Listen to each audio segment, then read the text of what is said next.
जय श्री कृष्ण दोस्तों, स्वागत है आपका हमारे चैनल श्री कृष्ण वाणी 108 पर। आज हम कृष्ण की सबसे गहरी सीखों में से एक कर्म के बारे में समझने वाले हैं। इस वीडियो में हम जानेंगे कि भगवद गीता में कृष्ण ने कर्मों के बारे में क्या बताया और इसके पीछे का गहरा अर्थ क्या है। भगवद गीता में श्री कृष्ण ने अर्जुन को कर्म यानी अपना कर्तव्य निभाने की महत्ता बताई है। कृष्ण कहते हैं, कर्म करो पर फल की चिंता मत करो। इसका मतलब यह है कि हमें अपने कार्य में ध्यान देना चाहिए, ना कि उनके परिणाम पर। यह विचार हमें बताता है कि हमारा अधिकार केवल कर्म करने में है, लेकिन उसके फल पर नहीं।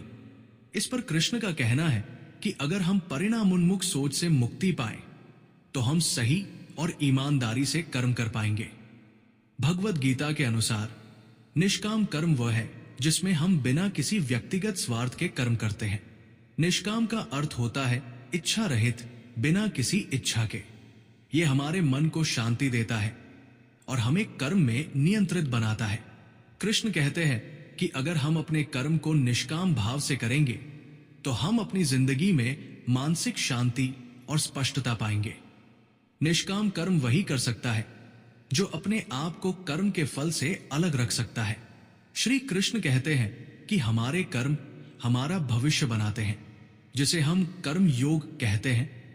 वो ये बताता है कि जो कर्म आज हम करेंगे वो हमारे कल को प्रभावित करेगा। इसलिए कृष्ण हमें सिखाते हैं कि हर कर्म सोच समझकर और अच्छे भाव से करना चाहिए, क्योंकि कर्म से ही हम अपना जीवन बनाते हैं। कृष्ण कहते हैं कि अगर हम अपने कर्म को भक्ति के रूप में देखें तो हमें और भी सुख और संतोष मिलता है। जो भी कर्म हम करें उसमें भक्ति और श्रद्धा को शामिल करें। यह भगवान के प्रति एक तरह का समर्पण है जो हमारे कर्म को और पवित्र बनाता है। अंतिम पंक्ति। इस तरह कृष्ण हमें कर्म और जीवन के असली अर्थ को समझाते हैं। अगले वीडियो में हम भक्ति के और गहरे अर्थ को एक्सप्लोर करेंगे, जो भगवद गीता का एक और महत्वपूर्ण पाठ है।